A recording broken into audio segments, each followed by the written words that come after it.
Hi there, everybody. On today's episode of Art of Supply, I actually have two guests that we're going to speak with. I'm joined by Hollie Noveletsky. She's the owner and CEO of Novel Ironworks in New Hampshire, and Stephen Capone, who's the president of Capone Iron with locations in both Massachusetts and New Hampshire. So, Stephen and Hollie, thank you so much for being with me today. Thanks for having us. Thanks for having us. Absolutely. So, what we're actually going to do today is we're going to have a conversation that I don't think is being had enough. It's sort of the other side of the tariff conversation that those of us in supply chain are always discussing. There's nothing that is all bad. Everything to me that is real is not simple. And so, I think giving people a sense of the ways in which tariffs and other incentive programs structured through the government to make sure we have capabilities in the US is a really important perspective to hear. And part of that is sort of the journey or the company or family story that goes with that. So, Holly, starting with you, can you talk a little bit about your company, sort of the family legacy there, and just give us a scope in terms of locations, employees, and maybe where you specialize? Sure. We're a structural steel fabrication company. My dad started back in 1956. After he'd gotten out of the war, he kind of couldn't find himself. After World War II, I think a lot of the men had undiagnosed PTSD, and I eventually he agree. started fabricating rails and stairs in the back of his father's junkyard. And he grew it into the company that it is today, which is a structural steel fabrication company. We buy the raw material from the mills and we punch it, drill it, weld it, and then send it out to the job sites to be erected. So we put up the superstructures in Boston. We'll do anything from a house beam for a garage or such, or to the superstructures you see in Boston. Our our territory is all of New England, and before COVID, we employed about 110 employees. And since COVID, we're down to about 85. Okay. And Stephen, same set of questions to you. Talk to us a little about Well, Capone Iron, your family history, and where you focus today. it's eerily similar. So my dad found Capone iron in 1956 as well, making wrought iron railings and stuff out of the backyard in his basement home in Winthrop, Mass, while he was working two other jobs. First at a shipyard, then in a larger steel fabricator, moonlighting at a gas station or at a Okay. shoe manufacturer and making railings and so forth over the weekends with my older brothers. Actually, Capone has evolved into a structural steel fabricator, much like Novel Iron. We're about a third of the size of Novel Iron, although we have two locations, but we're in the same exact industry, Mm. fabricating structural steel for all types of structures, bridges, industrial buildings, institutions, hospitals, libraries, anything where you see a steel skeleton, that is indicative of the type of work we do. We work all over New England, down the eastern seaboard, into New York as well. Wherever we can get an opportunity to bid and our price is accepted, we will travel. Awesome. And currently, I'm sorry to add, I forgot to add, is that we have about 75 employees right now. Hmm. Okay. Now, we're having this conversation because, Holly, you and I originally connected over an article in the Boston Herald that was titled, I'm in the Steel Biz, Trump's Right About Steel Tariffs. Correct. And one of the interesting things that you shared, both in that opinion piece and also in the conversation we had leading up to today, was we can't just think about this in terms of Trump's second term tariff movements. We actually need to look back to the first term in terms of what he did then, what worked and what didn't, specifically around Section 232. So, can I have you take us back in history a little bit first and talk about what he tried to do in his first term and what actually happened in practice? So it even goes before Trump's first term. We've been fighting foreign competition since NAFTA. NAFTA is really, especially in New England, has devastated our Mm. industry. And Stephen and I are friendly competitors. We're friends. We've been working for decades against foreign, unfairly traded foreign steel. And Trump, during his first administration, realized that steel is a national security commodity. We need to make sure that we have enough supply to supply our shipbuilding, our military, and our industrial base. And what he was finding was that there was dumped and subsidized foreign structural steel coming into the country, the raw material. And he put into place Section 232, which put tariffs on this dumped steel because our steel mills were producing were at less than 80% production. Yeah. They had surplus and they were just struggling. So he put 232 in. What happened very quickly is that foreign competition realized that they could circumvent these tariffs by putting it in as fabricated. Punch a hole in it, weld a plate, now it comes in a different import code, and it circumvents the tariffs. And so since his first administration in 232, we've seen a bigger surge of imports of foreign fabricated structural steel, which is what Stephen and I do, fabricated.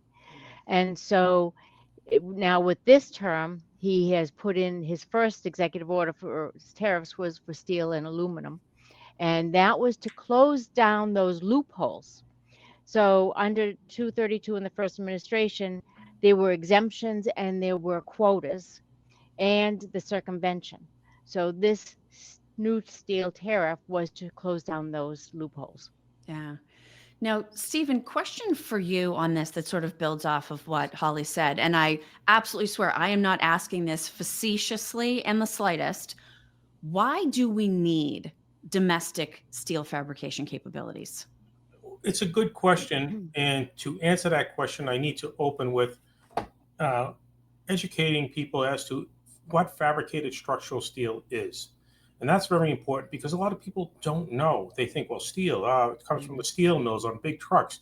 That's part of the equation. Fabricated structural steel is where we, the shops here in New England and across the country, take those raw lengths from the mills. We measure them, we cut them, we drill holes in them, we weld to them, we paint them, we load them. Then they're shipped to the job sites where the field ironworkers will then erect the steel into structures, bridges, buildings, platforms, you name it. So it's those beams and girders and columns, everything you see in a steel skeleton. That's what fabricated structural steel is. So people need to know that. Why do we need fabricated structural steel is also a great question. And it's very important to have a domestic fabricated source for fabricated structural steel. We can't rely on foreign imports. Any developed country relies on fabricated structural steel for their infrastructure, for their buildings. Yeah, I mean, every bit of it. Supply chain issues could be a problem. And I think COVID taught us that lesson. It was a hard lesson to learn. You think about Bob Kraft flying his planes to China to get masks. Well, think about, and recently over the past few months with President Trump and some of the legislators over in figureheads over in Canada threatening to cut electricity off to some of the states. We can't rely on foreign imports for such a critical building component to this country. It is the most critical component to any building in this country. Now, when you think, go ahead, Holly. There's another piece to it that we don't always think about is that, as Stephen said, we fabricate the steel. Well, we fabricate the steel based on the schematics that the architects and the engineers draw. And we don't want foreign countries having the schematics to our critical infrastructure, our military bases, our shipbuilding bases, our government buildings. We don't want them to have the actual schematics of our buildings. It puts us at risk. No, she's spot on. I mean, couldn't have said it any better. Thanks. Yeah. That's why we work together. Yeah. I knew I was going to say very friendly competitors here, but I do think you share a perspective, right? That those of us are not in the space can't appreciate. Holly, I think your point about sending those schematics internationally is a really valid one.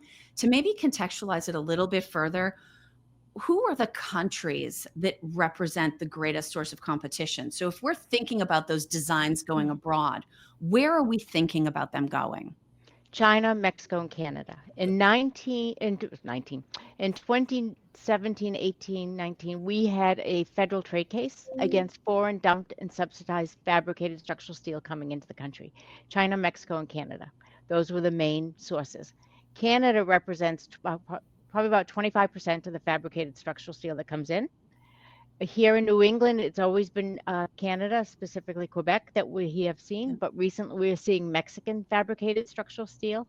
And during that trade case that we had, the federal trade case, one of our other fabricators who does the big stadiums, he Sure. testified that if he had donated all of his labor costs, he couldn't match the price of Chinese fabricated delivered to the US price.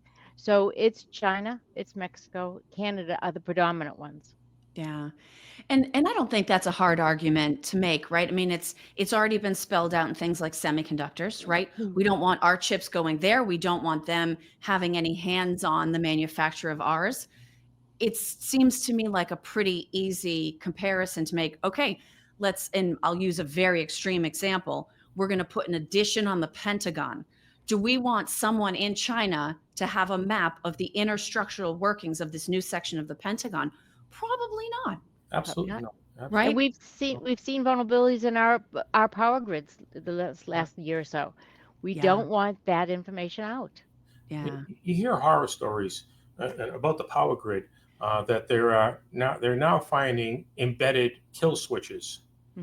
That's something I've feared all along. Yeah. Kill switches in power grids, kill switches on our transportation, our trains and so forth that are coming from China. You just don't know, and you don't want that's sensitive information. It's a matter of national security, and Yeah. you don't want it. And there are some things that need to stay domestic. Yeah. And part of the reason we want things to stay domestic is for local and state economies. Stephen, I think you make a very valid point when you talk about sort of the multiplier effect that, yes, there's the idea, it's somewhat in an abstract sense, of keeping a capability here, but then there's also the individuals that staff these facilities, right, that are involved with the work that you do and what they mean to their local communities. Can you speak to that a little bit so we can sort Sure. of go Yeah. from this macro level down to It breaks down to these. It's simple. It's the economic multiplier, and there hasn't been one legislator who has disagreed with this logic.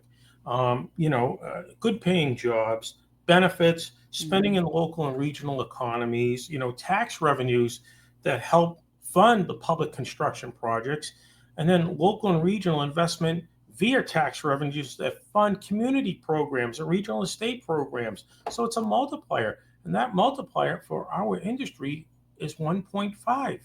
So for every 10 million that a Capone or a novel does, 15 million, resonates through the local and regional economy. That does a lot of good.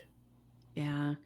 One of the other things that I think is interesting, and Hollie and Stephen, my audience will definitely plug right into this, is that the idea of what happens to one company in a market has a way of impacting all of the other companies in that market too. So we've teased a little bit about your two companies being sort of friendly competitors and also being different sizes. Hollie, when competition forces you to maybe look outside of your sweet spot from a job sense, what kind of an impact does that have on other steel fabricators in New England? It has a significant impact all the way down. If you think about New England, Stephen, myself, Chasey, and Cervez are probably the biggest New England fabricators. And for me, a sweet spot is 2,500 ton job. I can do the skyscrapers. But when foreign competition has eaten up our market so severely that I am now living on 25-ton jobs, I am going into the mom and pops. I'm taking work away from them because I need to keep my shop full in order to stay alive. And it's causing us to push smaller and smaller fabricators out of business. In the last couple of decades, we have lost about 40 fabricators in New England. Wow. Due to foreign fabrication. And the smaller people will tell you they're not seeing it, but what they are seeing is me. I'm eating into their market. Right. Now, we've talked a little bit about tariffs because those sort of get all the big headlines these days, but it's not the only factor influencing your businesses. Are there other non-tariff barriers to free trade, Hollie, that you're trying to overcome? And then, Stephen, I'll direct the same to you. There are a tremendous amount. There's the VAT tax return that Canada offers, VAT tax. They have government subsidized loans. They have Buy Canadian at the Canadian all the way down to the provincial level. So we can't go up and sell our steel up there. They have a much lower energy costs, healthcare Yeah. costs. They have, Stephen, help me out because you're always so good with this. What else? Well, they subsidize health. Their accounts receivable are financed for immediate payment through the Export Development Corporation, known as the EDC. They Mm. have their backhaul when they head back to Canada. That's paid for locally and provincially. They have I think, a 6% return on investment. They are so heavily subsidized, which is a great model because they keep their people working, but Yeah. they are operating as an unregulated monopoly, decimating New England. And once they put New England out of business, the fabricators in New England, their prices will then rise at Yeah. will. Right now, the lure is, to draw people in is, low prices. There is no bottom to their number. And to piggyback off of what Holly said about, she's chasing jobs that she doesn't normally chase. It's true. We're feeding down into each other's markets, and we're just gobbling. Let me put in perspective. They control 95% of the market, public and private. The last 5%, we are slugging it out to get those jobs. Yeah. Holly and I right now are really close on a job, and I don't want to tell her what job it is because I don't want to, Of I course. just don't want Right. to do that. But we are within pennies of each other, and how it's going to be, how low can our price drop? Yeah. But that's what's happening to Right. this industry. We're running ourselves out of business. The Canadian government's doing a great job subsidizing their industry. Our government is allowing it.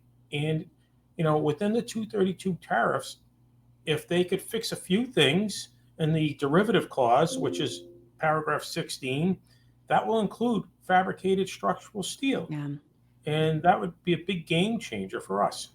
Yeah. We also have currency manipulation from foreign countries that keep their currency low so they have better buying power. They also have uh, labor issues. They don't have the same OSHA standards. They don't have the same Yeah. environmental standards that are impacted on them. And Trump's addressing these, so that's good.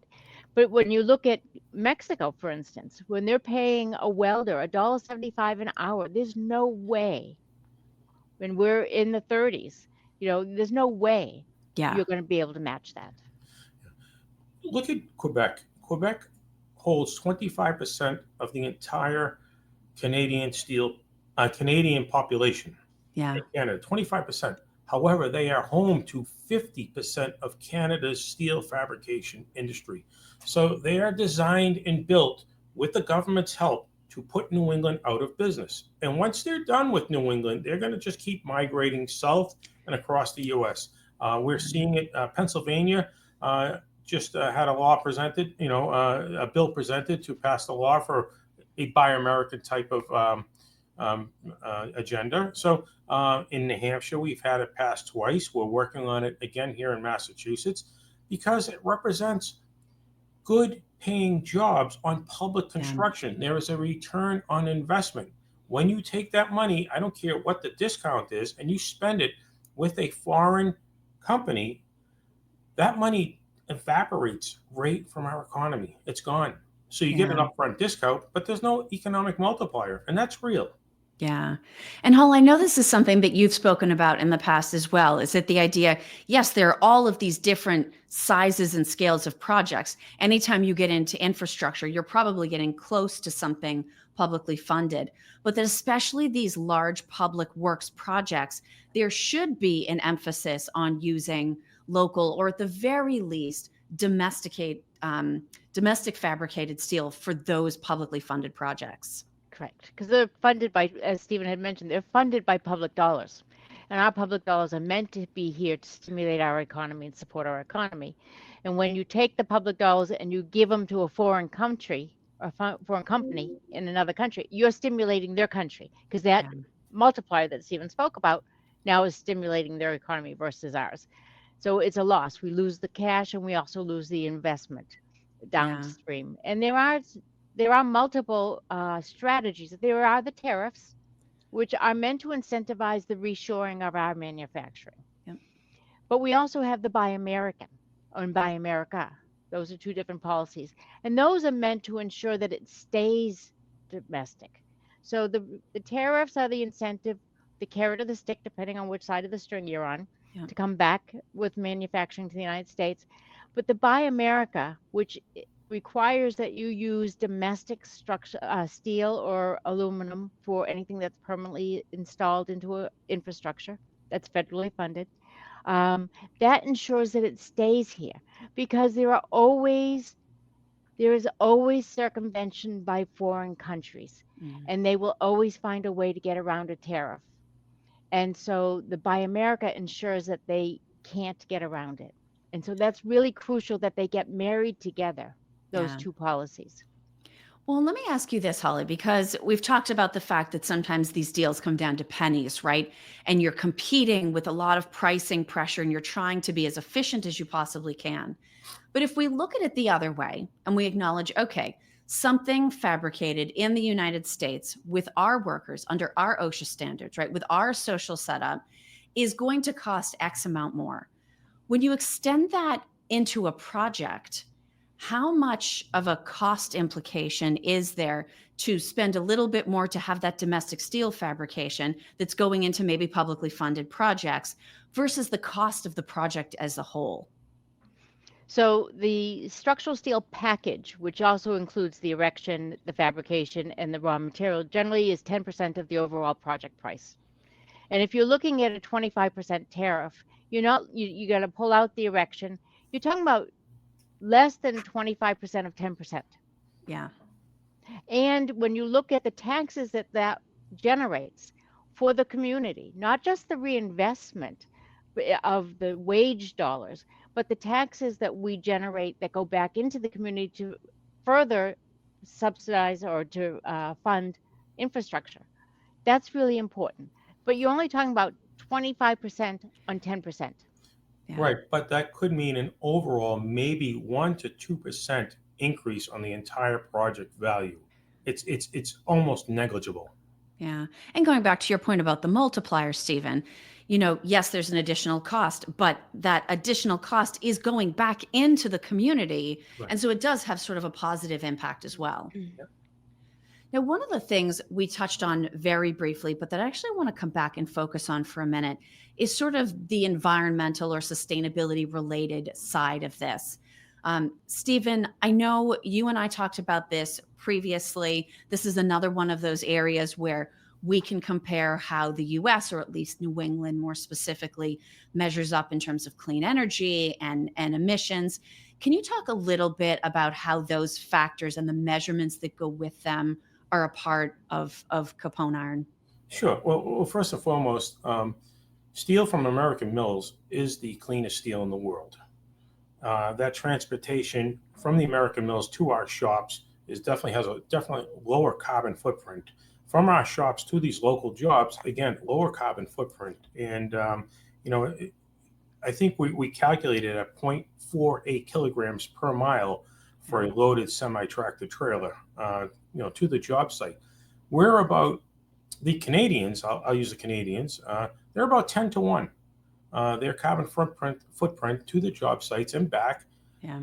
It's a 10 to 1 ratio. How do you justify a 60-mile round trip to a job with the same type of truck burning diesel fuel versus a 600-mile round trip to the job from Quebec, Canada? It doesn't add up. So right there, the emissions are just on the delivery of the steel, and we're backing out the upfront factors of when the steel comes from the mills. Now, Canada imports a lot of cheap steel from China and India, which are otherwise not clean countries as far as the industry practices. They claim that shipping steel via freighter across the oceans are the most efficient and maybe the cleanest per pound on the steel. However, it's an added trip with that otherwise dirty freight ship. I mean, spewing all that carbon into the environment. Those are trips that don't need to be made. Yeah. Do you find that the sustainability argument is one that tends to carry weight with people? Like, obviously, we're talking about local multipliers. We're talking about the benefit of even national security, right? Having infrastructure schematics not going abroad. We're talking about sustainability. Is being able to measure emissions and carbon an effective argument you find as part of this whole package of winning people over to domestic fabrication? In, in recent times, it's happened once for us in the past 6 months. Okay. Otherwise, it's bottom line dollar. Yeah. I was off $50,000 on a project, and the person on the other side of the phone said really didn't give a hoot. It was bottom line dollar. Yeah. So and that's $50,000 on a $1 million+ job. So Yeah. it's bottom line dollar. It's sad, but a few people take notice. A few people are curious, but it really hasn't had that much of an impact. Yeah. I think the carbon footprint is more of a legislative talking point than it Yeah. is a practicality when it comes to construction. Yeah. Now, speaking of practicalities, Holly, and again, I gave Stephen a non-facetious question, and so I'm giving you a non-facetious question also. Do you think we will ever not need tariffs? That's a good question because tariffs have been around for centuries. All countries use them. Um, I think the concept of fair trade, free trade rather, is ideologically a good concept. In practicality, it doesn't turn out because there are always people who want to game the system. Yeah. So fair trade and free trade are not equivalent.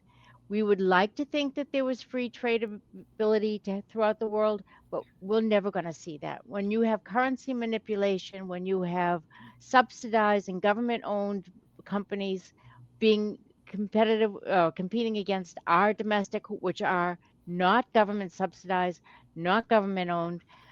No, I think tariffs on some level will always need to be there, and every country has them. Every Yeah. country has them.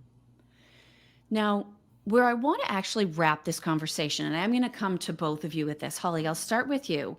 So I try to always think in these conversations, what is my audience thinking as they're hearing this conversation that we're having for the first time? And I know I shared part of this with you when we spoke, large corporate conversations about global trade right now, about supply chains especially.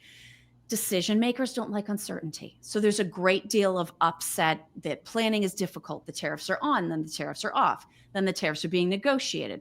That all creates a lot of disruption, a lot of waves in the system, right? Human beings don't even like that. Certainly not big corporate decision makers with a lot of shareholders looking at them expecting returns. But with a global audience, I also hear a lot of frustration from people that I talk to that are overseas that say, don't you understand what all of this disruption is doing to the United States relationship with other countries?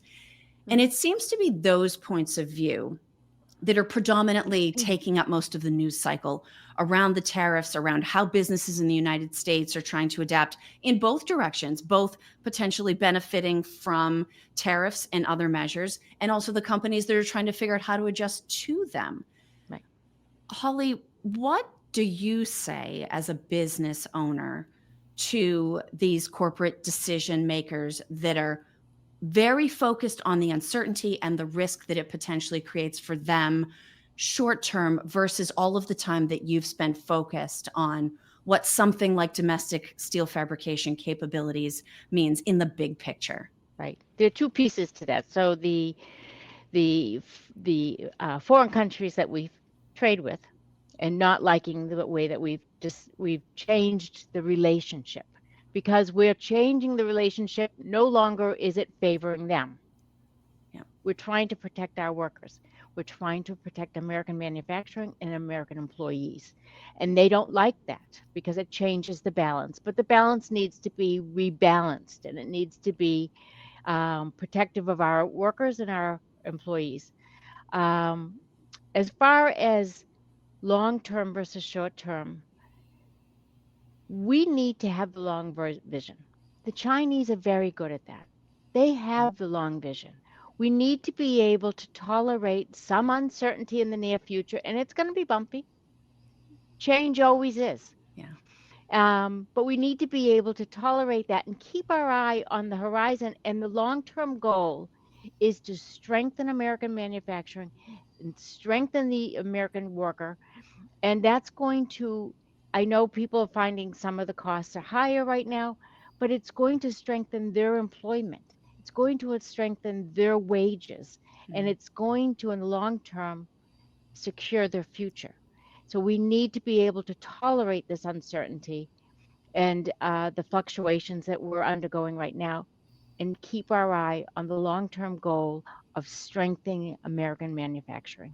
Yeah. Stephen, similar question to you. What is it that, from your unique perspective at Capone Iron, right, on behalf of your employees, what is the side of all the disruption or the different arguments that maybe either isn't being heard or isn't being the thought time that it deserves? Well, I think we as a country need to look at it as short-term pain for long-term gain. Prices will ebb and flow. And once they figure out and level out trade to be fair trade, um, I think it'll be business as usual. I think that from a building perspective, 1 or 2% on the overall cost of the job to go with domestic steel fabricators, that gets written off. I mean, with leasehold improvements, the way they amortize costs, the way they do cost seg studies, there are all types of loopholes where that most of that money gets reclaimed anyways. So I really think that they're not looking at the big picture, the long-term picture. We here have to take care of our backyard and our house first before we can help anybody else in the world. And I believe that. That's what we used to be. We need to get back to a strong industrial base. Yeah. No, I think it's an important perspective for people to hear. As I said right when we started the conversation, I think it's easy as human beings to say, we don't like short-term discomfort. We don't like change. I'm the first one to sign up and say I do not like change.